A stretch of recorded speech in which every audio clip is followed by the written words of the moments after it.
세계정부는 세계정부와 밀짚모자 일당 연합군의 전쟁에서 끝까지 연합군을 쫓으라는 명령을 내렸지만 거프가 사실상 명령 불복종을 하였기에 사실상 해군을 후퇴시킨 거프를 강제 전역시킵니다.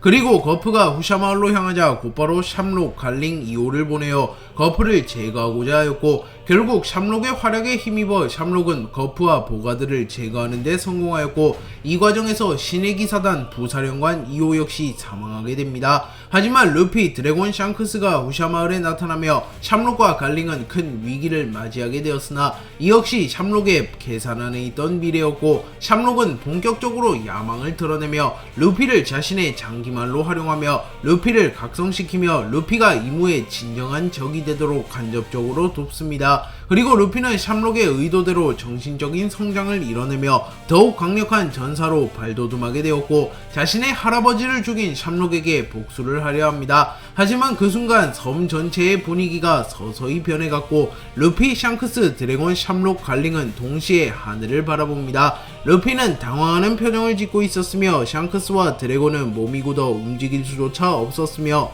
샴록은 전율하며 만족하는 표정, 갈링은 겁에 질린 채 벌벌 떠는 모습을 연출합니다. 그리고 잠시 후 하늘의 구름이 모조리 소멸되었으며 엄청난 번개가 휘몰아치기 시작합니다. 또한 단순히 섬이 흔들리는 수준이 아니라 지각 자체가 흔들리는 듯한 엄청난 충격파와 함께 바다에 있는 물 전체가 소멸되어 버리는 말도 안 되는 현상이 발생하였고 잠시 후 하늘에서 태어가 강림합니다. 태어는 패기는 물론이요 아무런 기척조차 느껴지지 않았고 그야말로 신성과 같은 모습을 연출합니다. 태어는 모든 신들의 정점에 섰던 인물이며 태어는 창세신검을 사용하며 모든 존재들의 정점에 섰던 인물로 이무가 자신의 세계를 완성하고 디의 의지와 니카의 의지를 말살하기 위해 반드시 되살리려 했던 인물입니다. 태어는 부활 직후 이무 아이기스가 과연 세계를 호령할 자격이 있는지 시험을 해본다고 선언하였고 태어의 오만하고 고집스러운 성격과 강자만을 인정하는 습성을 잘 알고 있는 이무와 아이기스는 태어의 시험에 응합니다. 그리고 태어는 부활 직후에 머무러도 이무와 아이기스와 연전을 치르고도 아이기스에게 우위를 이무와 동급으로 겨루는 모습을 보이며 자신의 진가를 증명하였으며 이무와 아이기스 역시 3000년의 세월 동안 과거보다 훨씬 강해진 상태임을 입증하며 태어의 인정을 받았고 태어는 곧바로 이무의 지시를 받아 이스트블루로 날아갑니다. 태어는 허공 성운을 펼쳐들었고 이후 근두운과 같은 구름이 하늘에서 내려옵니다.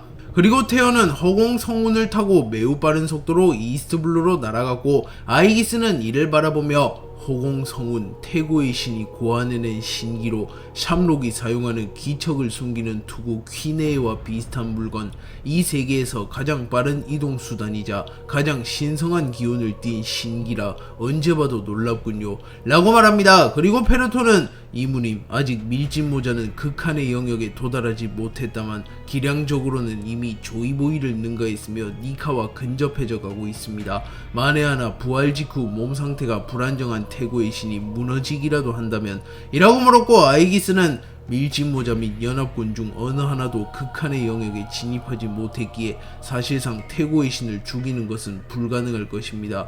염려할 필요 따윈 없습니다 라고 말하며 타고난 재능을 가진 자만이 얻는 기술로 리스크가 매우 크지만 한계를 아득히 뛰어넘는 힘을 발휘하는 극한의 기술을 보유하지 못한 밀짚모자 연합군은 결코 태어를 죽일 수 없다고 단언합니다. 이무는 세계의 운명은 크게 바뀌게 될 것이다. 좋던 싫던 판도라의 상자는 열렸다 라고 말합니다. 태어는 허공 성운을 타고 매우 빠른 속도로 아발론 델피를 통과하여 이스트블루와 위대한 항로의 근처를 통과하고 있었고 샴록의 지시를 받고 이스트블루 외곽에서 태어를 기다리고 있던 겐타이는 태어가 순식간에 자신을 지나쳐가자 온몸에 소름이 돋은 듯한 표정으로 하늘을 바라보며 저것이 샴록이 말한 도박수이자 이무조차 감당하지 못하는 남자인가?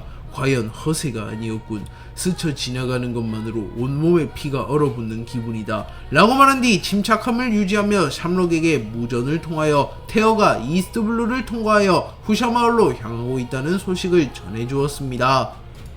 태어는 이스트블루를 통과하며 이스트블루의 바다에서 흘러져 나오는 엄청난 폐왕색 패기를 느끼며 잠시 멈춰선 뒤 이 기운은 분명 그런가 폰토스 디 아비스 이곳에 잠들어 있었던 것인가 라고 말합니다. 참고로 루피와 이무가 격돌하며 루피의 해방의 드럼과 이무의 기이한 기운이 전세계로 퍼져나가며 무려 3000년간이나 잠들어 있던 소위 신이라고 불린 존재들이 되살아나기 시작했으며 이들 역시 3000년의 대서사시에 결착을 지을 대결을 마무리 짓기 위해 다시 세상에 강림하기 시작합니다. 태어는 바다의 신 폰토스 디 아비스의 기운을 느낀 뒤 곧바로 이스트블루의 해역을 향해 자신의 검 창세신검을 꺼내들어 바다를 향해 힘차게 휘둘렀고 테어의 참격으로 인하여 바다가 그대로 반으로 쪼개져 버립니다. 그리고 이후 거대한 균열과 같은 것이 생겨났고 이후 알 수 없는 기운이 바다를 향해 응집되기 시작하였고 잠시 후 바닷속에서 엄청난 폐왕색 패기가 흘러나옵니다. 테어는 만족한 듯한 표정을 지으며 바다의 신 폰토스 디 아비스, 운명의 날 강림할 자격이 있는 남자라면 분명 다시 세상에 나타날 수 있을 테지. 허나 운명이 거부한다면 깊고 깊은 심해 속에서 그대로 잠들지요. 바다의 신 폰토스 디 아비스, 자격을 증명하리라 믿는다 라고 말한 뒤 곧바로 후샤마을을 향해 날아가며 자신의 할도리는 다했기에 바다의 신 폰토스 디 아비스가 운명의 전쟁에 참전할 자격이 있는 남자라면 분명 되살아날 수 있으리라 믿는 듯한 모습을 보입니다. 테어가 떠난 직후 바다가 크게 요동침과 동시에 마침내 바다의 신 폰토스 디 아비스가 되살아났고 폰토스 디 아비스는 아직은 불안정한 듯한 모습을 보입니다. 그리고 허공을 바라보며 소리를 지르며 3000년간의 끝없는 구속 본좌는 다시 신들의 세계가 오기만을 기다렸다. 태고의 신이시여 다시 세상에 나타나신 겁니까? 라고 소리쳤고 그 순간 멀리서 조로가 견문색 패기를 통해 바다의 신의 기운을 느낍니다. 그리고 조로는 애써 외면하고 있던 불길한 기운이 맞아떨어진 건가? 라고 말했고 징베는 조로를 바라보며 조로군, 해역의 움직임이 범상치 않네. 감당할 수 없는 존재가 이스트블루에 나타난 게 아닌가 싶군 라고 말합니다. 그리고 조로는 냉정함을 유지하며 자신의 검 세 자루를 챙겼고 조로는 걱정 마라. 이스트블루는 나와 동료들의 고향. 내가 있는 한 이곳이 불바다가 될 일은 없다 라고 말하며 자신감을 드러냅니다. 이무는 테어가 고아 왕국에 도착한 것을 확인한 후 테어는 부활한 직후이기에 불안정하다. 전성기 시절의 기량을 내지는 못할 터. 하지만 그의 존재만으로 그 어떠한 존재보다 강력한 힘을 발휘할 것 이라고 말했고 아이기스는 피를 흘리며 물론입니다 이분이 몽키 디 루피라는 강적을 만나 과거의 힘과 실력을 되찾는다면 세계 정부는 막을 수 없는 철혈의 집단이 될 것입니다 라고 말합니다. 그리고 워큐리는 벌벌 떠는 모습을 보이며 가히 압도적이라는 말밖에 떠오르지 않는군 이라고 중얼거립니다. 테어는 고아 왕국에 강림한 이후 루피, 드래곤, 샹크스, 샴록, 갈링을 바라보며 꽤나 수준 높은 녀석들이 많구나. 태양신 니카, 아니 그 녀석보다 더 완성된 힘을 가졌군 이라고 말하며 루피를 바라보았고 루피는 간담이 서늘해지는 느낌을 받았지만 루피 역시 정점에 올라선 강자요. 루피의 성격상 굽히거나 겁먹는 것은 말이 안 되기에 루피는 호탕하게 소리를 치며 넌 누구야? 이무의 부하냐? 라고 소리쳤고 테어는 웃음을 지으며 이무, 애송이가 제법 거물이 되었다만 아직 이 몸에게 명령하기엔 3000년은 이르지. 그 누구도 내게 명령을 내릴 순 없다. 내가 행하고자 하는 것 그것이 세계의 운명이다 라고 말합니다. 그리고 여전히 테오는 번개에 가려져 있기에 자세한 모습이 보이진 않습니다. 샴록은 태고의 신을 바라보며 패기와 기척을 저토록 완벽히 숨기다니 일부러 자신의 기량을 드러내지 않은 건가? 하지만 시체 상태에서 보여준 패기와 등장하며 보여준 초자연적 형상은 이미 그가 얼마나 강한지 알 수 있는 대목이었다. 성급하게 움직이면 죽을지도 모르겠군. 아버님을 멈춰 세운 것을 보면 아군이라는 개념이 존재하지 않는 녀석이야. 생각보다 더욱 위험한 폭탄이군 이라고 생각합니다. 테오는 자신의 검 창세신검을 뽑았는 뒤 니카, 기대하마 그 녀석과는 악연이 깊어서 말이야. 하지만 난 그 녀석을 좋아했다. 실력과 인품 모두를 갖춘 진정한 전사였거늘. 새로운 시대의 니카여, 네 녀석의 이름은 무엇이지? 라고 물었고 루피는 나는 몽키 디 루피, 해적왕이다 라고 소리쳤고 테어는 몽키 디 루피, 멋진 이름이군. 좋다, 몽키디 루피 왕에 걸맞는 힘을 가졌는지 증명해보아라 라고 소리칩니다. 그리고 테어가 소리를 침과 동시에 배양색 패기를 방출하였고 그 순간 이스트블루 전역에 있던 대부분의 사람들이 그대로 기절해버렸고 태고의 신의 배양색 패기의 영향권은 단순히 섬 근처를 넘어 이스트블루 전역이라는 압도적인 스케일을 자랑합니다. 또한 프랑키, 징베, 브룩, 나미마저 그대로 기절해버리며 태고의 신의 배양색 패기는 그 어떠한 인물보다도 강하다는 것이 밝혀졌고 특히 매우 먼 거리에 있는 징베를 기절시킨 것은 그야말로 압도적인 퍼포먼스였습니다. 다만 루피는 태고의 신의 배양색 패기가 무언가 이질적임을 눈치챘고 평범한 배양색 패기와는 확연히 다름을 느끼며 일반적인 배양색 패기랑은 다른데? 라고 생각합니다. 샹크스는 곧바로 그리폰을 뽑아들며 저 녀석이 세계 정부의 최종 병기인가? 이무, 루피 그 둘과 대등한 남자는 더는 없을 줄 알았는데 라고 말했고 드래곤 역시 전투 태세를 갖추며 저것이 진정한 세계의 정점, 결국 신과 같은 존재를 넘어서지 못한다면 세계를 올바르게 인도할 수 없다는 건가? 라고 말합니다. 그리고 갈링은 태고의 신의 구석에서 빠져나온 데 성공하며 숨을 헐떡이며 하하 도대체 뭐냐 저 말도 안 되는 힘은 이라고 소리칩니다. 그리고 유일하게 루피만이 태고의 신의 기운에 눌리지 않으며 난 너를 쓰러뜨리고 이무 녀석도 쓰러뜨리고 나와 동료, 친구, 가족들이 편히 살아갈 수 있는 세상을 만들 거야 라고 소리칩니다. 테어는 루피의 외침을 들은 뒤 만족한 듯한 표정을 지으며 멋진 기계로구나. 과연 시대의 정점이라고 불릴 만한 남자야. 허나 각오와 기세만으로는 나를 막을 수 없다. 밀짚모자 소년, 태양신 니카조차 닿지 못한 영역에 닿았구나. 단순히 니카의 힘을 다루는 것이 아닌 성스럽고 완전 무결한 힘을 가졌어. 그러나 단기간에 폭발적으로 성장하며 기술을 다루는 법이 미숙하군 이라고 말했고 루피는 시끄러 라고 소리친 뒤 곧바로 기어 6를 사용하였고 루피의 머리카락이 조금 더 길어지고 완전 무결하고 성스러운 하얀 빛이 루피의 몸에 휘감깁니다. 그리고 루피는 곧바로 고무고무 성격을 사용하여 테어를 노렸고 루피의 주먹은 순식간에 고아왕국 전체를 뒤덮을 만큼 거대해졌으며 방대한 양의 폐왕색 패기와 성스러운 기운이 이스트블루 전역으로 퍼져나가기 시작합니다. 테어는 루피의 고무고무 성격을 바라보며 니카, 니 녀석과 겨뤘던 시절이 떠오르는군. 하지만 고작 그 힘으로는 내게 닿을 수 없다. 니놈의 시초격인 니카조차 내게 패한 뒤 사라졌으니 말이다 라고 말한 뒤 자신의 양손을 넓게 펼쳤고 그 순간 매우 거대한 마법진과 같은 것이 생겨납니다. 그리고 그 마법진 속에서 방대한 에너지와 함께 거대한 방패가 생겨났고 테어는 루피의 움직임을 저지하기 시작합니다. 그러나 루피의 공격의 위력이 생각보다 더 강했고 루피는 할아버지를 잃었다는 슬픔에 잠겨 기량을 폭발시키고 있었기에 서서히 테어의 방어진을 뚫어내기 시작합니다. 하지만 테어는 전혀 당황하지 않으며 이 정도는 뚫어낼 수 있다는 건가? 밀짚모자 확실히 일반적인 신의 레벨은 넘어섰군 이라고 말한 뒤 꽤나 진지한 표정을 지으며 자신의 검 창세 신검을 뽑아들었고 이후 테어는 창세 권력을 사용하였고 테어를 중심으로 거대한 황금빛 구형의 결계가 펼쳐진 뒤 중력, 원소, 온도 등 모든 자연 법칙이 요동치며 웬만한 생명체는 숨을 쉬는 것조차 버거운 공간이 만들어집니다. 샹크스는 숨을 헐떡이며 상식이 통하지 않는 녀석이군.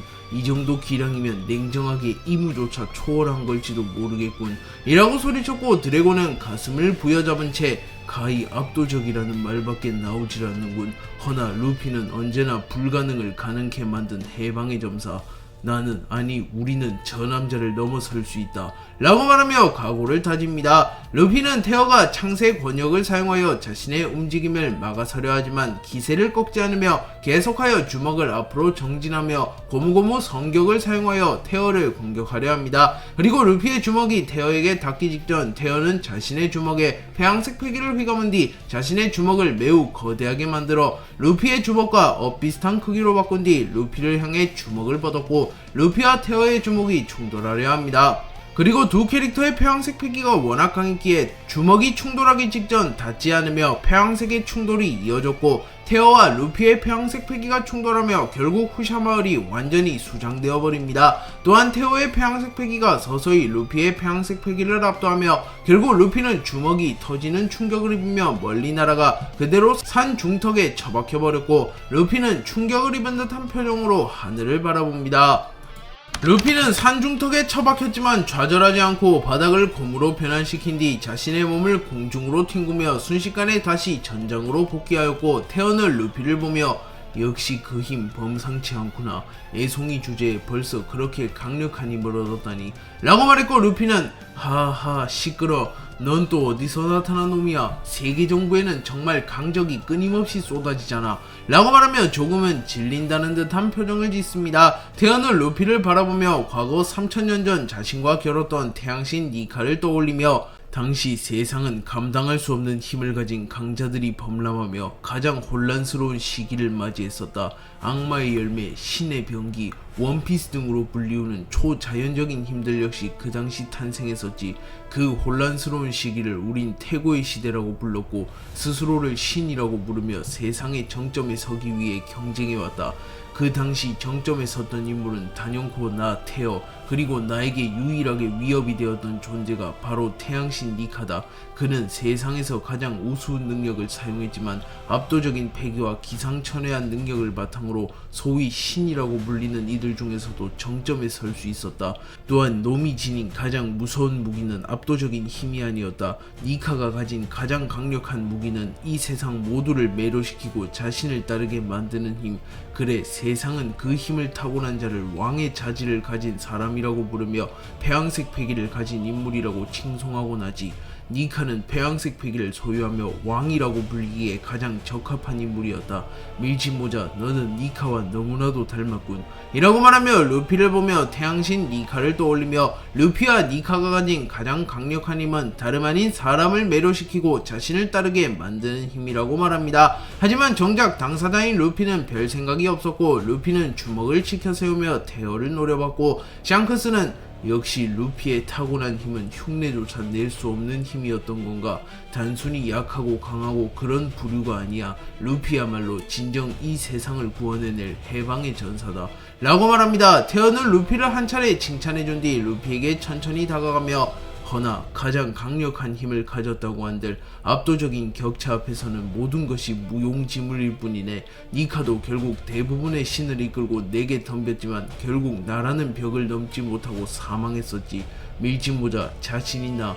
나를 넘는다는 것은 곧 3000년의 역사를 통틀어 가장 높은 곳에 도달한다는 것이다 라고 말했고, 루피는 물론 내가 닿지 못할 영역은 없어. 난 친구, 가족, 동료들을 위해 가야 하는 길이라면 그것이 세계에서 가장 높은 곳이라고 해도 기꺼이 오를 거라고 라고 소리쳤고, 그 순간 루피의 폐왕색 패기가 전방으로 뻗어나갔고, 루피는 폐왕색 패기를 한 차례 각성하는 데 성공하며, 루피의 폐왕색 패기 역시 조이보이, 샹크스의 폐왕색 패기와 마찬가지로 의지를 가진 생명체처럼 움직이며 테어를 집요하게 자극합니다. 테어는 루피의 폐왕색 패기를 느끼며 훌륭한 기계로군. 과연 시대의 정점에 선 남자라는 건가? 하지만 네가 만들고자 하는 세상을 만드는 것도 쉽지만은 않을 걸세. 나를 뛰어넘는 것은 물론 쟁쟁한 경쟁자들을 꺾어야 하니 말이야. 세계 정부의 왕 이무, 그 역시 이 세상의 주인공이 될 자격이 있는 남자니 말이야 라고 말하며 루피와 이무만이 자신의 적수가 될 수 있음을 인정하는 모습을 보이며 루피와 본격적으로 대결을 이어나갈 준비를 마칩니다. 밀짚모자 일당은 세계정부와의 최후의 전쟁을 앞두고 정신적인 안정을 찾기 위해 고향 혹은 소중한 곳으로 향했고, 나미는 코코야시 마을로 향하며 오랜만에 노지코를 포함한 마을 사람들과 즐거운 시간을 보냅니다. 노지코는 나미에게 루피가 아론을 꺾은 뒤 코코야시 마을은 유례없는 평화를 맞이하게 되었어. 루피에게 꼭 고맙다고 전해줘 라고 말했고, 나미는 피식 웃음을 지으며 고개를 끄덕입니다. 겐지는 허나 최근 코코야시 마을의 자연 환경에 변화가 생겨나고 있군. 특히나 밀짚모자와 세계정부의 왕이 레드라인에서 격돌한 이후 더욱 심해졌네. 과거 아론파크가 있던 곳 뒤에 있는 야산에서 괴이한 기운이 풍겨져 나오거나 평균 온도가 크게 상승하여 한해 농사가 엉망이 되기는 하기도 했지. 하여 전문가들에게 의뢰했지만 그들조차 이러한 현상은 처음 본다고 말했고, 최근에는 혁명군이 나타나 이곳을 조사하기도 했네. 그들의 말로는 조이보이가 남긴 경고문이 존재한다는 말도 했었네. 도대체 무슨 일이 생기려는지 라고 말했고, 나미는 조이보이라는 말에 흠칫하며 조이보이가 남긴 경고문, 설마 엘레지아에 있던 토트 무지카에 대한 경고와 비슷한 부류인가? 이건 확인해볼 필요가 있어 보이는데 라고 말한 뒤 제우스를 호출하여 제우스, 노지코, 겐지와 함께 아론파크 뒷산으로 향합니다. 그리고 나미는 익숙하다면 익숙한 포네그리프의 파편을 발견하게 되었고, 나미는 고대 문자를 해독할 수는 없었기에 우선은 마을로 복귀하려 합니다. 나미는 코코야시 마을에 포네그리프가 있다니 말도 안 돼. 아론이 과거 말했던 신기한 돌이 이걸 말한 거였나? 라고 중얼거렸고, 제우스는 마마가 가지고 있던 돌이랑 똑같네. 남이 왠지 불안한데 뭔가 엄청난 녀석이 나타날 것 같은 기분이야 라고 말했고, 나미는 그나마 루피, 조로, 쌍디 셋 다 근처에 있으니, 하지만 걔네들이 나타난다는 보장도 없고 우선 혁명군에게 도움을 요청하는 게 좋겠어 라고 말한 뒤 나미는 곧바로 자신이 알고 있던 정보망을 통해 사보에게 연락합니다. 사보는 후샤 마을에서 인간 사냥이 일어나고 있다는 정보를 입수한 뒤 혁명군의 원군을 이끌고 후샤 마을로 향하여 보가드와 거프가 구해둔 민간인들을 구출하는 데 성공하였고, 이후 이스트블루 곳곳을 들러 민간인들을 구출시켜 로그타운에 집결시켜둡니다. 혁명군은 최근 무서운 기세로 세력을 늘려 각 왕국의 강자들을 포섭하는 데 성공하며 해군에 버금가는 거대한 세력을 구축하는 데 성공하였고, 결정적으로 전 해군 대장 후지토라를 포섭하며 더욱 강해집니다. 사보는 나미의 연락을 받은 뒤 루피의 동료 나미를 지켜내고 코코야시 마을에서 일어나는 미스터리한 현상의 진상을 알아내기 위해 코코야시 마을로 향하기로 결정하였고, 사보는 로그타운의 주민들을 지킬 총책임자로 후지토라를 호출합니다. 후지토라는 근처에 머물던 터라 약 30분 뒤 로그타운에 나타났고, 사보는 이쇼시, 저는 코코야시 마을로 가봐야 해서 죄송하지만 민간인들을 지켜주셨으면 합니다. 이스트블루 곳곳에서 악마와 근위병이 나타날지 모르며 이상현상이 나타나고 있기에 최소 해군 대장급 강자가 지켜야만 안심할 수 있습니다 라고 말했고, 후지토라는 물론 저도 이제 혁명군입니다. 또한 해군이었어도 당연히 민간인을 지켰을 겁니다 라고 말했고, 사보는 후지토라의 성품을 누구보다 잘 알았기에 안심하는 표정을 지으며 곧바로 코코야시 마을로 떠날 준비를 합니다.